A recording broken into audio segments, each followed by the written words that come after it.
true, a young guy named Antonio, his name is Antonio McPeek Villatoro. He's got an Appalachian father, and he just wanted to tell her, I love you. And he said, I love you. And she said, I'm sorry, I don't love you. You know? And she was nice. Janice was nice, but she's, I don't love you. You know, I've never felt that before. I felt it like a dozen times. But anyway, that feeling of rejection and she doesn't love me, and he gets depressed. He got real depressed to the point he wasn't eating and he wasn't sleeping and he was starting to get sick. So his come to a counselor and to a psychiatrist that cost $80 an hour for 6 months. Oh my gosh, that's like thousands of dollars. Or I could just take him to California and he could fund, you know, and maybe that'll wake him up. And Uncle Jack's cheaper than a psychiatrist, so I'll take him to Uncle Jack. So the mama takes Antonio to Uncle Jack, does things that sometimes gets him in trouble. And he's kind of, he's really tough and brawny and he's strong, he's 50. And Uncle Jack's inside the house. In front of the house, Grandmama smiled a large grin. Ay, mi hijo. We walked up the steps. She jangled the keys and we went inside. Hace mucho tiempo, casi un mes, she muttered, which I could understand. It had been too much time since she had seen her son, aunt's voice, and that other sound, that gravel, jugged throat of that man. There at the kitchen door was Jack's body. His arms were crossed, which made his shoulders wide. He wore a light blue jean shirt. He also wore jean pants. I could only see his thick black hair. Then my grandmother touched his shoulder. He turned around and bent down to her, kissing her and taking her up in his strong arms. He hugged her tight, closing his eyes as he did so. Three white dice hanging from the rear view mirror. Yes, they were there. I looked back to see if a little ceramic doggy with its head bouncing up and down was standing on the back dash. It, thank God, was not there. But a tiny card. Jack shoved a cassette into the player. Before he did, I saw the name. He had scratched the name Los Lobos on the cassette. A song titled El Cuchipe vibrated the Mustang's walls. I couldn't understand the Spanish.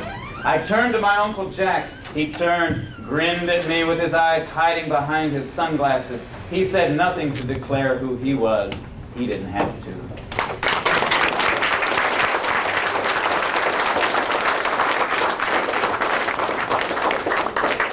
You ever had one of those? I don't know. You ever had one of those, a relative, you know, and you think, oh God, it's so embarrassing, you know. And you have you're Juan, and you got Maria Luisa in your house, and then here comes your uncle or somebody, hey, how you doing? And just kind of slapping you around, you go, oh, this is so embarrassing. And that's what Tony is. You know, Tony's embarrassed by this. What happens in the book later is that Tony finds out that his Uncle Jack is a pretty wise man. And Uncle Jack teaches him a lot of things. And he ends up finding out how much he loves his uncle. That's the kind of story it is. It's not out now. It's not like in a book yet. It'll be out in about 1.5 years. So somebody should find it. I don't know now. Don't be embarrassed or shy. If you have any questions, like if you're curious, what's it like to be a writer? You know, how do you write a book or anything you want to ask about writing? Y si me quieren preguntar en español, está bien también. But whatever, if you like to ask me questions, that's fine. Y'all been such a good group of people. I'm sorry. Here? Okay, here and then we'll go. Yes. ¿De dónde es usted? ¿Yo? Bueno, yo nací en San Francisco, California. Yo soy de los Estados Unidos. Y ahora yo vivo en Iowa, más o menos cerca de Chicago. Pero Iowa es de pura finca de maíz. Es donde vivo yo. ¿Cómo pasa la historia? Sorry. ¿Cuál libro? Te acabo de leer. ¿Cómo pasa la historia del libro? Bueno, después de todo eso, ¿o cómo? Oh, yo no te quiero decir el fin, porque si sabes el fin no vas a querer leer el libro.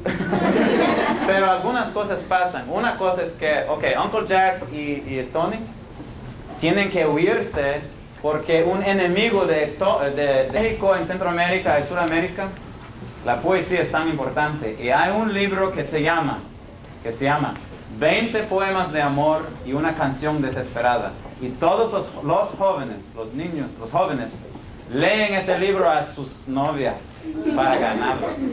Y yo tengo un amigo que se llamaba Chico, y él leía como 2 o 3 poemas de ese libro a Luisa, ella se llamaba Luisa, y luego se casaron. Así la poesía es fuerte, cuídate. Yes. What year did I start? 10 years ago. I started writing, see that little thin book of poems? I started writing that 10 years ago.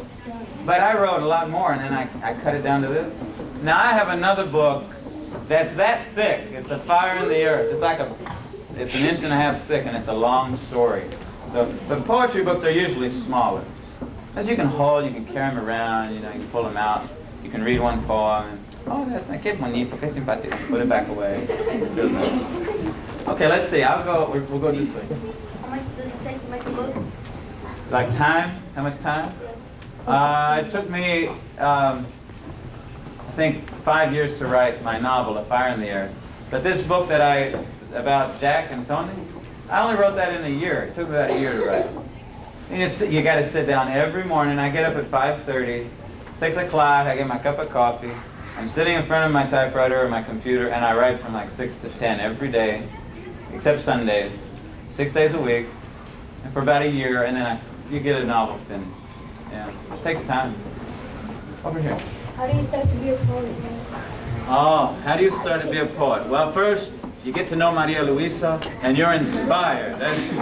No, when I was 17 or 18 when I wanted to write poetry, because I just wanted to say something in pretty language, in nice language, and so I just started writing. And you sit down, you grab a piece of paper, and you just start writing. You think, oh, instead of saying, like I said, instead of saying the sky is blue, you try to say it in an interesting way, like the sky is like the sea at night, something like that. You say something that tries to express it better.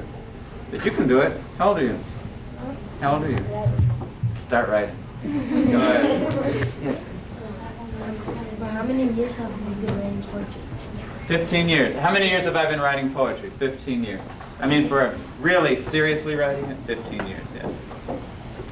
But I'm an old man. I'm 35. I'm an old. There was that now. I want to make sure I get other folks. Like over here. How many books have you done? I have 3 books out and 1 coming. So I have 4 books coming out in this next year. Yeah. 2 novels, like Uncle Jack, book of poetry, and I have a book that's called nonfiction, which means it was real, and it's a book about when I lived in Guatemala, and it's a real story. It's about me. It's about me and my wife and I living in Guatemala. Yeah. It's called nonfiction. That's the type of book it is. This is great. Got a great question. Are you going to give this to the book, or can you check them out? I think your librarian has bought a few books. Yes, I have. And you can check my book out here. Yeah, you can check this one out and read it. We will have 9 copies that you may check out here. And we also have copies that he's going to autograph today. And I'm going to give you a special price of $5.50 on those. And we're going to underwrite it so that the price is $5.50. Oh, that's good. So if That's nice. anyone wants to buy a copy of his poetry book, I'll be glad to sell it to you for $5.50. And I have 9 copies I'm also checking out. Great. So you have books here. That's good. ¿Habrá otra pregunta? ¿Algo? Si quieren preguntarme de mi señora, de mi esposa, de mis niños, yo tengo 4 niños. Tengo 4 niños. Oh, ya de repente, ya, yo quiero saber. ¿Sí? ¿Quién? ¿Mis niños? Yo tengo 4 niños y ella me preguntó, ¿cómo se llaman? Van a ver las 2 culturas en los nombres. Well, I've got one administrator who swears I make her look like Lena Horne, so I feel like I'm that's pretty much pretty ahead. good. That is good. That's great. I don't do anything. Yeah. I wrote down a couple of questions here. Sure. They sent out the lady I work for the district. Oh, okay, So good. we do a cable news show for Yeah. the district. Oh, that's and, neat. that way, because media has a tendency not to focus on any good thing. Yeah, and So it's we good just you- do nothing but good things. That's wonderful. That's wonderful. We try, you know. Oh, that's- We've had a few interesting situations. We got to cover that too. I wrote down a couple of things when I heard you talking to the kids. You went to Edison this morning, middle school, is that right? Yes, I believe so. Yes, we were in Edison this morning. How did you become involved with the Houston Independent School District?